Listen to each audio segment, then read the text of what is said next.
सोचिए, एक वेटर जिसे ठीक से बोलने में भी दिक्कत होती थी, वो आखिर बॉलीवुड के सबसे कमाल के एक्टर्स में से एक कैसे बन गया?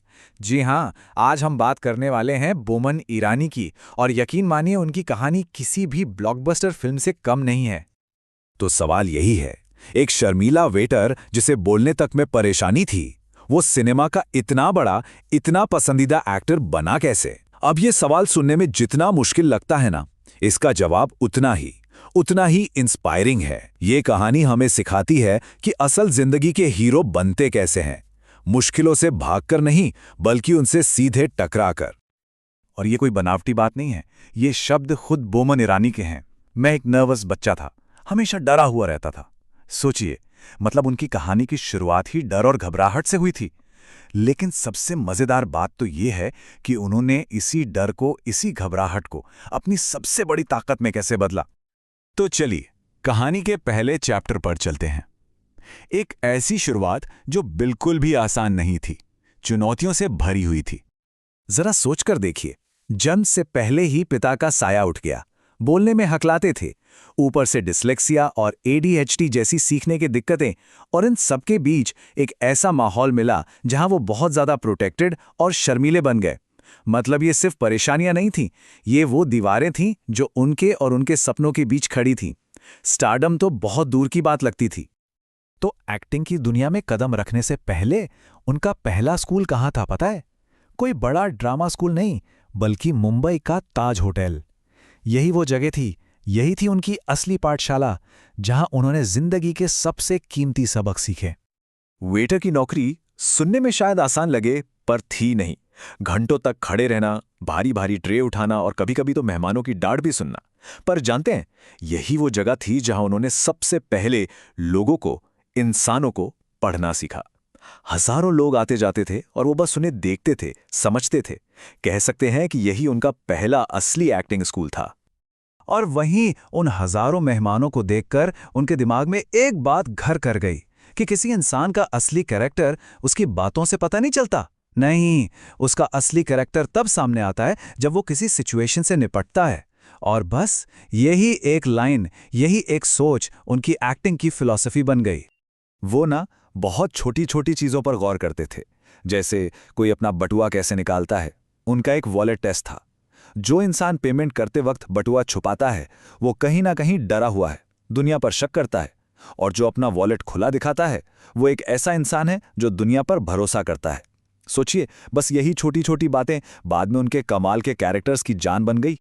और फिर जिंदगी ने एक ऐसा मोड़ लिया जिसने सब कुछ, बिल्कुल सब कुछ बदल कर रख दिया। उनकी जिंदगी में एंट्री हुई थिएटर की। और यहां एक बहुत ही मजेदार बात हुई।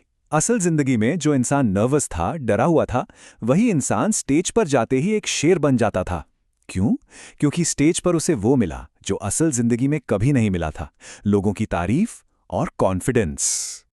देखिए, स्टेज उनके लिए सिर्फ एक्टिंग करने की जगह नहीं थी, वो उनकी सेफ स्पेस थी। एक ऐसी दुनिया जहां उन्हें कोई जज नहीं करता था, जहां वो अपने सारे डर, अपनी सारी झिझक को पीछे छोड़कर वो बन सकते थे जो वो हमेशा से बनना चाहते थे। तो अब सवाल ये उठता है कि ताज होटल से लेकर थिएटर तक जिंदगी के इन सारे सबकों को उन्होंने अपने यादगार किरदारों में ढाला कैसे? उनकी फिलॉसफी बहुत सीधी सी थी, एक्शन ही कैरेक्टर है। इसका मतलब ये कि कोई किरदार क्या बोलता है वो उतना जरूरी नहीं जितना ये कि वो करता क्या है। उसके एक्शंस, उसके रिएक्शंस ही उसका असली सच बताते हैं। और बस इसी एक सोच ने हमें कुछ सबसे यादगार किरदार दिए। अच्छा, आपको 3 इडियट्स का वायरस तो याद ही होगा, है ना? क्या आप जानते हैं कि उसे दोनों हाथों से लिखने वाला, यानी एम्बिडेक्स्ट्रस बनाने का आइडिया खुद बोमन का था?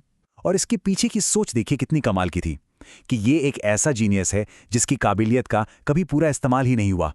बस एक छोटा सा एक्शन और वो किरदार हमेशा के लिए यादगार बन गया।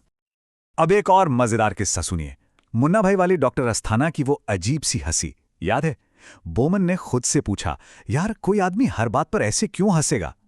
और फिर उन्हें जवाब मिला कि वो खुशी से नहीं हंस रहा। अरे नहीं, वो हंसी तो उसके तनाव और हाई ब्लड प्रेशर का नतीजा है।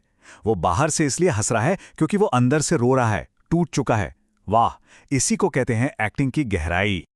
तो आखिर में इस पूरे सफर से, इस पूरी कहानी से बोमन ईरानी ने क्या सीखा? और उससे भी जरूरी, वो हमें क्या सिखाते हैं। उनकी एक बात है, एक्टिंग झूठ बोलने का सबसे नेक रूप है। सुनने में शायद अजीब लगे, पर यह बहुत गहरी बात है। मतलब एक्टिंग एक ऐसा झूठ है जो किसी को चोट नहीं पहुंचाता, बल्कि लोगों को कुछ महसूस कराता है, उन्हें हिम्मत देता है। एक ऐसा झूठ जो एक बहुत बड़ी सच्चाई को सामने लाता है। और मजे की बात यह है कि वो अपने सबक सिर्फ अपने तक नहीं रखते, उन्हें अपनी कला को बांटने का जुनून है। क्या आप जानते हैं कि पैंडेमिक के दौरान उन्होंने 885 से भी ज्यादा, जी हाँ, 885 से ज्यादा free online screen writing session लिए, ताकि नई पीढ़ी के राइटर्स की मदद हो सके। तो इस पूरी कहानी से क्या सीखने को मिलता है? पहली बात, अपनी नर्सरी ढूंढिए, यानी वो सही जगह, वो सही माहौल जहां टैलेंट को फलने फूलने का मौका मिले। दूसरी बात, फेल होने से कभी मत डरिए, क्योंकि सीखना वहीं से शुरू होता है। तीसरी बात, अपनी कमजोरियों को दिखाइए, क्योंकि असली कनेक्शन वहीं से बनता है। और आखिर में, लोगों को नकली पर्सनैलिटी से नहीं, अपने काम से इंप्रेस कीजिए। बोमन ईरानी की कहानी यही दिखाती है कि कैसे किसी की सबसे बड़ी कमजोरी ही उसकी सबसे बड़ी ताकत बन सकती है। अब सवाल यह है कि हर किसी की जिंदगी में वो कौन सा स्टेज होता है जहां जाकर वो अपना असली टाइगर ढूंढ सकता है।